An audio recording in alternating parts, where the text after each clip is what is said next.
Hey guys, I have a question for you. Does SEO actually change between different industries? What I mean by change, does the strategy change? That's a good question. And I am going to bring on a guest to help me actually answer that question for you. I know that question has been roaming in your head.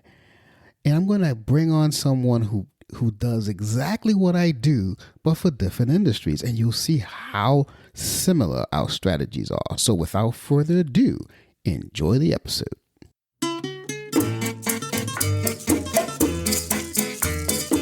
Hello, and welcome to Marketing Solutions for Local Businesses, the podcast where you will discover all the latest and greatest digital marketing tools, tips, and strategies you will need to implement in order to stay ahead of your competition. If you are not getting the results you are looking for from your digital marketing efforts, this is the podcast for you. And now, here's the host of our show, the local business guy himself, Frank Deming.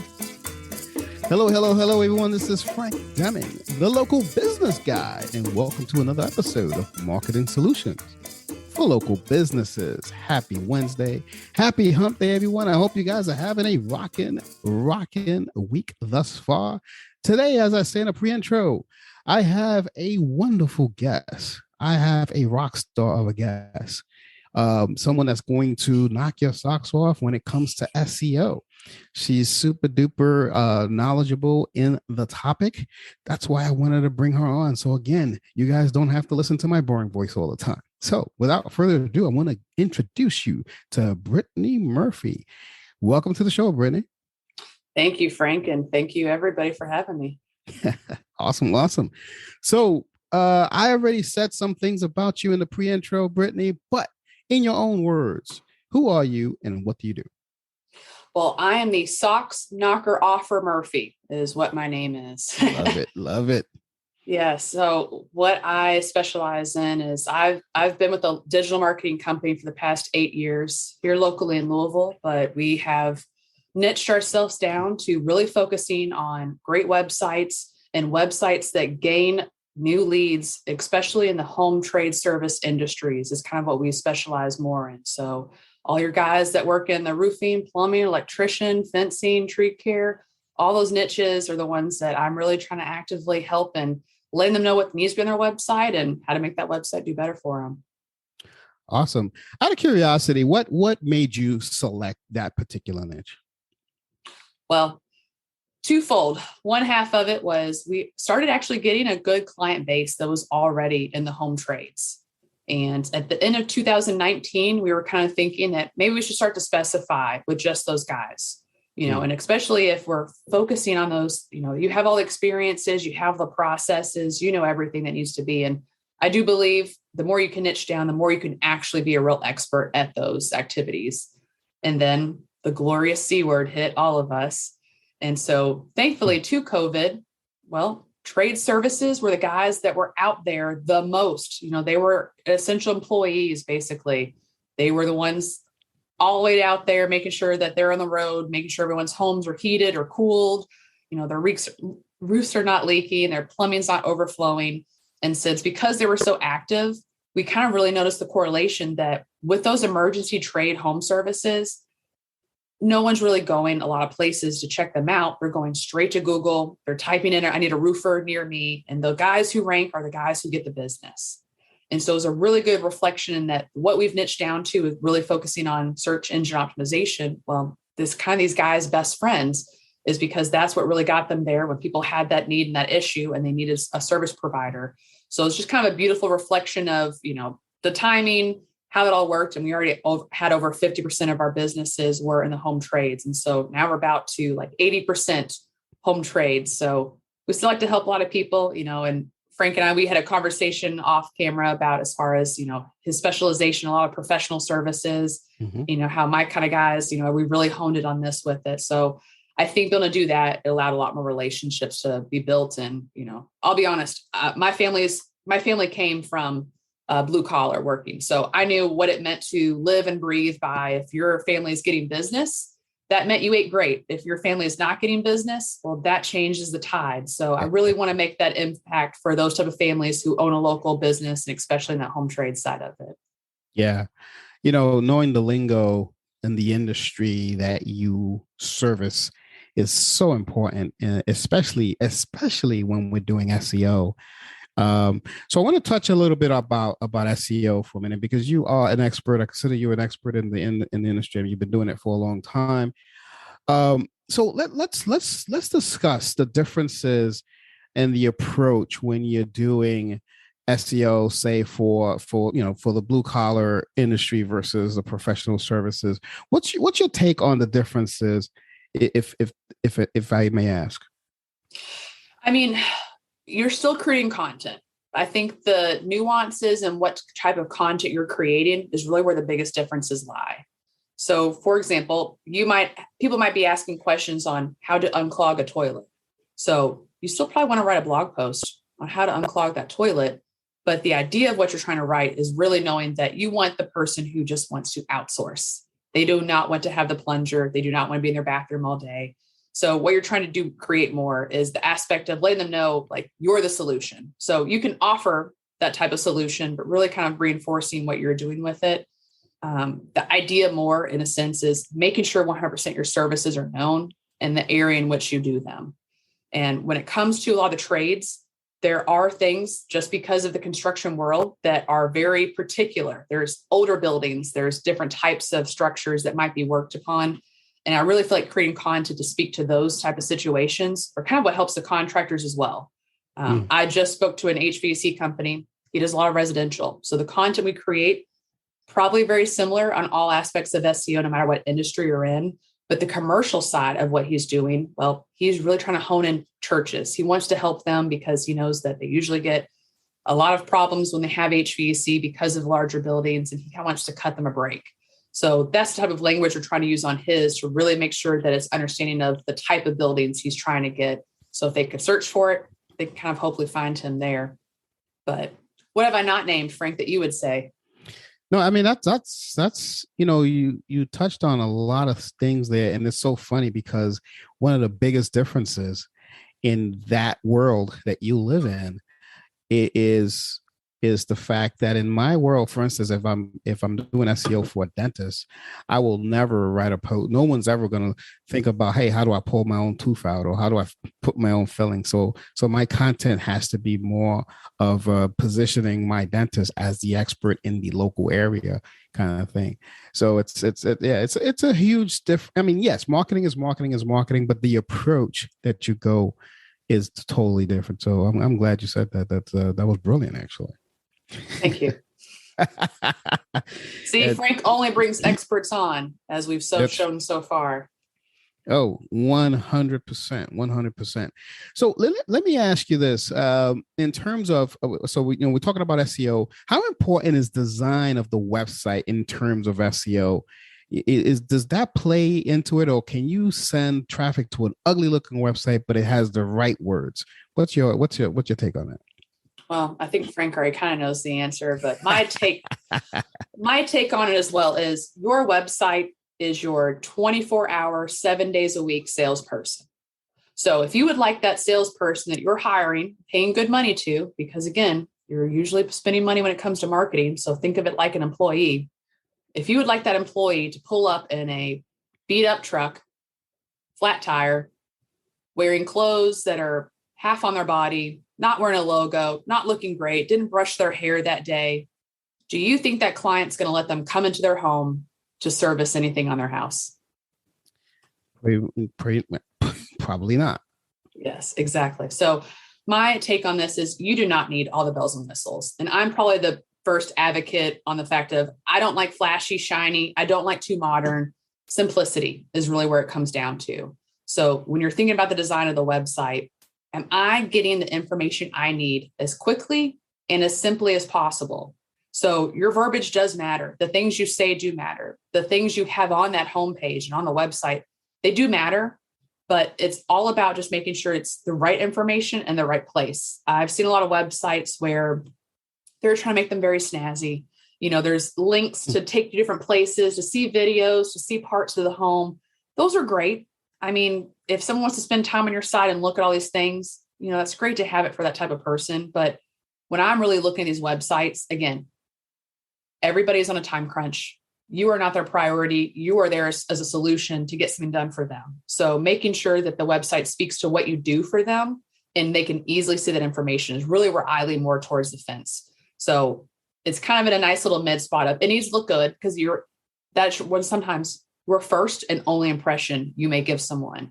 Again, it's like that tech person that might walk up to the home. And if it does not look like what they're wanting to have someone come in their home for, they're most likely not going to call your phone number at the top of the website if it has that same feeling. And that's what you're trying to do. You have enough information to make them feel comfortable to just make that phone call. And then the rest of your sales team can really kind of kick it into place and just really take it above and beyond after that side of it. Yep. Well said. Well said. So along the same lines of design, website, because the website is really important in terms of SEO as you know. But like one of my biggest points when I speak to my clients and when I do anything with design is I have a mobile first process. I think about the mobile experience because most of I did a lot of research and most of the clients are getting hits on mobile first. So it's gotta be a better experience. So I'm assuming in the trades it's the same way. Yes, it is. And I mean, it's kind of why I'm sure you agree with me that Google Analytics on every website is pivotal because what we're seeing from there is how many people are coming from a phone versus a tablet versus a PC. Mm-hmm. So my guys in the trades, yes, 9 times out of 10, it's going to be very mobile based. And a lot of times it might not even be your website they're coming to, but because you're doing active marketing on your website with doing SEO, your Google business listing is just as important with it. And so when it kind of comes to that nature, they're really kind of finding it very quickly and simply. You just have to be easy going with it when it comes to that. Yeah, like load speed is such an important thing. Google takes a lot of, they take a lot of they factor that in terms of how they index your website and all this kind of stuff. So it's because user experience is important. Hey guys, I hope you guys are enjoying the content that our guest is bringing you today. Incidentally, speaking of the guests, if you would like to be a guest on this show, if there's something that you would like to promote when it comes to digital marketing or anything within your business that you would like to promote, give us a call at 888-416-7752 or simply send us an email at info@lbmsllc.com. Someone from my office will then send you the podcast intake form and we will schedule you on the show. So if that's something you would like to do, go ahead and do that and I'll put you on the show. For now, enjoy the rest of the show. Yes. So what do you say to those people out there who because I get this a lot. Hey Frank, SEO is dead. It's not really converting like it was before. It's so pushed down to the page. What's your take on those type of naysayer people? Not to call them out, but anyway, go ahead. Well, you might as well call them out, right? We're mentioning them. It's hard because the thing I'm seeing, I'm our salesperson as well. I make the strategies. I'm the first point of contact. What I'm seeing a lot of times when people mention that, when I'm doing an audit on their website, it's sad to say, but I'm actually not seeing the elements that I would suggest that are foundational, basic SEO elements. And I feel like that's kind of a hard spot is one part of who I talk to, they have already worked with someone. And a lot of times it might've been working with someone that was one of your national marketing companies, Thrive, RevLocal, any of those guys with it. And the sad part is yes, you have a lower fee, but you kind of have a cookie cutter game plan. So a lot of times at the very beginning, I mean, this might work well for you because you had absolutely nothing beforehand. But as time goes, other people are working with people like Frank and I, who we know what we need to be doing. We need to be customizing. We need to be ever changing because as much as we're changing the game, well, Google's 2 steps above us trying to change the algorithm against us. But what we're trying to do is make sure that we understand what trends look like. So therefore, we're not going for the extreme trends. We're going for what's in the middle that we know is going to stick long term. And I feel that a lot of companies are trying to do things to make it seem that they know way more than everybody else. they're trying to do those little tricky things that could get some immediate results, but it's not going to be a long lasting effect. So they're kind of getting the niceties of it. And then that kind of slowly dwindles away. But a lot of these companies maybe pay a very low monthly fee, $700-800 a month might be all they're charging you for your website and SEO. Frank and I both know as marketers, that's not going to get you where you need to go. And especially long-term, you are going to be even slower than what your competition's doing. And so it's kind of where half, I would say, are definitely down that path as far as they just didn't have things that work. They're a little jaded, and they honestly partner with companies that didn't have their best interest at heart to make sure they're customizing what needs to happen for their overall strategy for their website. So my other side to this is it's people who maybe haven't tried it yet. And so they're really unsure of what that return on investment would look like for them. They've just heard it's hard. They're seeing how many things their competition's doing. And when it comes to that, all I would say to kind of push back at those naysayers, schedule a free strategy session with someone like Frank or I, who know exactly what we're talking about. We're experts in our field and we like to specialize, because I think what you would find out from one of those audits that we could do is that there are things we're seeing that, okay, yes, your competition is ahead of you. They've done this longer, but they're not doing this, or here's an opportunity, or here's another gap that we see that they're not taking advantage of.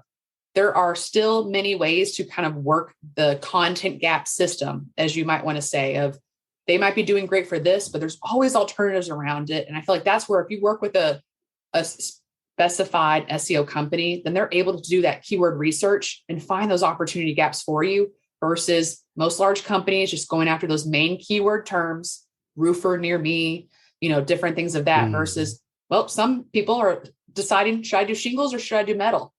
Yeah. They're typing those things in. So that's good content opportunities that I think just a lot of maybe larger agencies are not going down that avenue with it. So if you have for someone, let them see what it could look like custom. If you haven't worked with someone yet, let them tell you what it could look like if it is custom, because in this day and age, everybody's on their phone all the time. I know. Always searching. So there's no way that you should say you shouldn't be there, because that's only where the future is going to keep going. And it's just like video now in podcast now, everyone's trying to get into it on the ground floor. So not to say that if you want to start this in 10 years, you won't get anywhere. That's not true either. You just have to be even more strategic in what you're doing, or maybe you need to niche down more. There's always marketing opportunities if you talk to a marketer. That's what we're happy and we live and breathe to do, is to think of these opportunities. That's what I would say to someone who's not sure. Let us tell you, let us do the work, let us create the strategy. And my company, we like to be very honest. If we don't think we'll get you that return, I'll tell you. And you can pick someone else to do it with, that says, yeah, for sure, this will be great. And it's a low fee. That's fine. That's not who I want to work with. I want to be honest, and I want to tell you what's going to work and what's not going to work with it. And I feel like that's kind of where that jadedness can really come from, is in the old days of SEO, it took nothing to rank. I'm sure you remember. Oh, I remember. Yeah. Now it's changed. Yeah. You got to really know what you're doing. You got to get the right backlinks. You got to do the right setup on the front end. And they're really honing down, hunkering down on the whole gray hat, black hat side of things. Yes. And they're shutting those sites down a lot quicker than before. It used to take 3-4 years to shut down a site. Now they're doing it in a drop of a hat. So yeah. So it's funny, guys, it's like it's almost as if I'm talking to my twin on the other side of this microphone, except she's a lot better looking than me. So there you go. I'm glad. I'm glad that a lot of people got to hear it from you. They hear it from me very often, but as another expert doing this, it helps me out to get the word out. Getting in she just gave you $1 million idea. I mean, getting those keywords that people it's easy to say roofer near me. That's easy. But there's things called what we talk in the SEO world as money keywords. That's where we get the results for our clients. That's where we do it. Not so much in the so-and-so near me, So I'm glad you said that, Brittany. That was awesome. Let me ask you this. Do you play a lot in the social world at all? Very little. So because we're trying to niche down and our guys are mainly going to get found on Google, we really don't do too much with social media, but you can go ahead and ask your question. Okay. I was just going to ask you, what's your take on, because there's some people out there who are saying that, as long as you're on social, it helps you with your SEO rankings and all that stuff. I mean, there's a lot of, in the industry, I don't want to bother your audience because, you and I geek out about stuff like this, but the audience probably doesn't know, but it's good to get them informed. I think a well-informed customer is a better customer for us, I believe. So yes. What's your take on it? I'm a little 50-50 on it. I've seen it help on SEO and I've seen it not do dilly squat. What's been your experience? Well, it's hard to say a little bit because I'm on the fence. I feel like there's no one that's ever done it perfectly to really have a good testimonial and case study of this is how you would do it to affect SEO. Mm-hmm. To be very frank, I don't think it has a huge of impact as I think a lot of people would like to think that it does, only because the instances of if you're creating content, well, you can share that on social media. They might click on read it. You might get some traffic from it, but that's not actually going to affect the algorithm and saying, wow, this is a really good search result.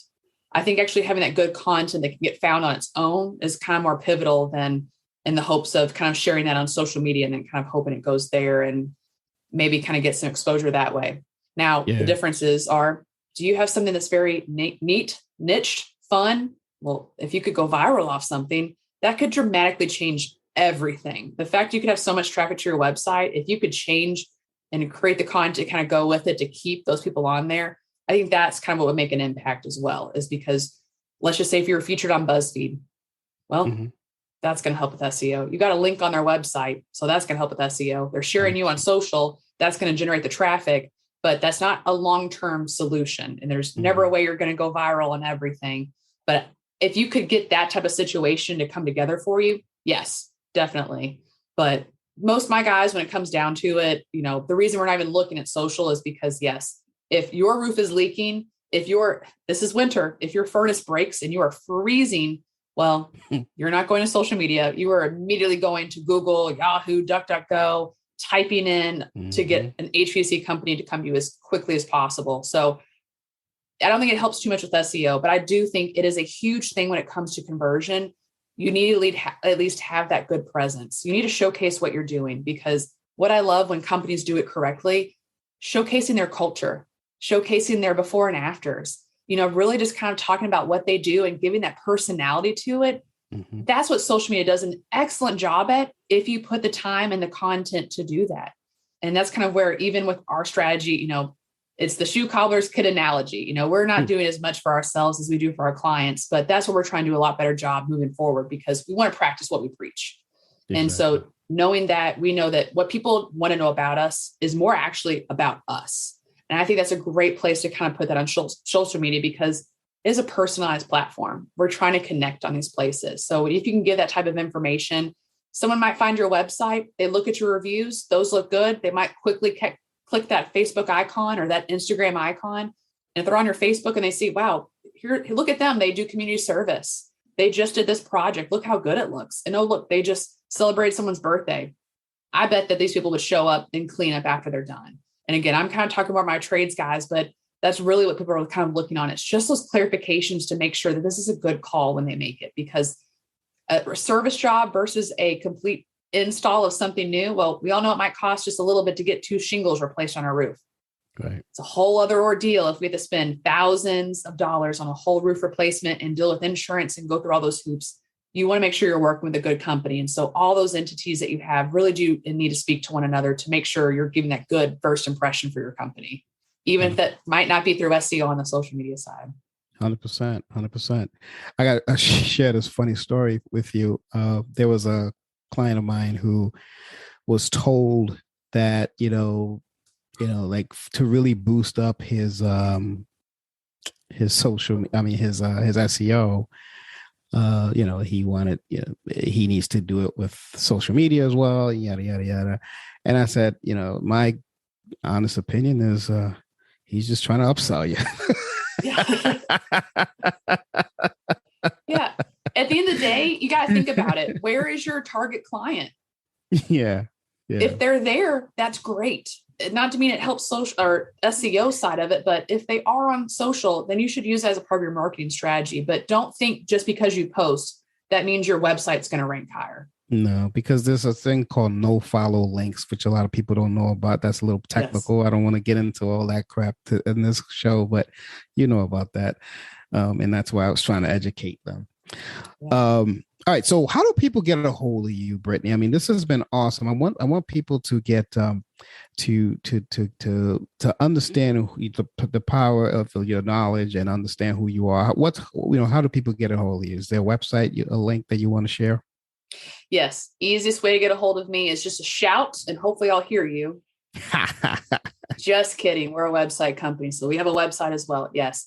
It would be to check us out at onethingmarketing.net. So spelled out ONETHING marketing.net.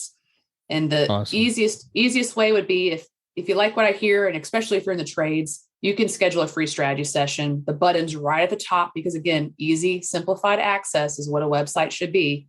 And if maybe you're not ready to talk, we do have a free ebook for anybody in the trades to kind of help give you some tips on things to look for when it comes to your website and marketing. So if you're not ready to talk to me just yet, we do have a free resource on the website homepage as well that you can check out. And if that sounds good, you can still book a call with me and I can do all of my audits and really tell you how to make that trade business take off. Oh, that's awesome. And I will drop all of those links in the show notes for everyone to get a hold of Brittany. Brittany, do I have your permission also to put a link to your LinkedIn? Is that cool? That is absolutely fine. All right, so I'll link her LinkedIn as well, so you could probably tap into her socially. I mean, this is a person that you definitely want to get to know, especially if you're in the trades and you're looking to expand your business here in 2022. Before I let you go, Brittany, is there anything I did not ask you that you think will benefit the audience? I'd love if you'd ask me what my number one tip is for a trades business owner. All right, there you go. What is that? So what I like to tell all my trades guys is usually you have someone answering the phone. Now, when it comes to marketing, content creation is one of the hardest parts. I'm sure Frank can attest to this. Mm-hmm. Come with those ideas and being creative. What I tell my guys, get a notepad, put something beside the phone. Every time you get a question from a client, write it down. When the next client calls and asks the same question, put a tally mark beside it. Those questions they're asking you, they're typing them in online. So if you could actually have a post where they could have found you for that answer, they're already seeing you as a trusted expert because you answered that question for them. Now, they still may call and ask it to you to make sure the answers match up or just for more clarification. But what you're doing there is you're creating ideas of what people are asking, what they want to know about your product before they buy. So you can actually answer these questions on your website. And hopefully when they call, they've checked those out. They're an even more qualified buyer now because they already know what your thoughts are, how you would go through the process of it, and what your solution looks like. So it's a lot easier to close at the end of the day. And it's a better marketing strategy because you're giving them what the people want because they're asking exactly those questions to you. Awesome. That's a mic drop. That was totally awesome. I'm glad I asked you that question because I totally missed that because tips are great, especially especially if you can make a tally of that stuff and write blog posts on it. Wow, what an amazing tip. Hope you guys take note of that. And if you have struggled with it, reach out to her. As again, the links are in the show notes. With that, I am going to put an end to this wonderful episode. This has been Frank Deming, the local business guy, and you've just been blessed by the great Brittany Murphy. So until next week, folks, take care and bye for now. Peace out. Thanks for listening to another episode of Marketing Solutions for Local Businesses, the podcast where you will discover all the latest and greatest digital marketing tools, tips, and strategies you will need to implement in order to stay ahead of your competition. Don't forget, any links that were mentioned during the broadcast will be available to you in the show notes, so be sure to grab them while you have the chance. Incidentally, if you have any topics that you would like for us to discuss on the show, be sure to send an email to the email provided in the show notes, or click the Contact Us link and let us know what topic you would like us to help you with, and we'll be sure to add it to our schedule. If you would like for Frank and his team to look at your digital marketing presence and give you a free evaluation, simply click the Request a Free Consultation link in the show notes to get a hold of them. That being said, until our next episode, make it a successful digital marketing day. Peace out.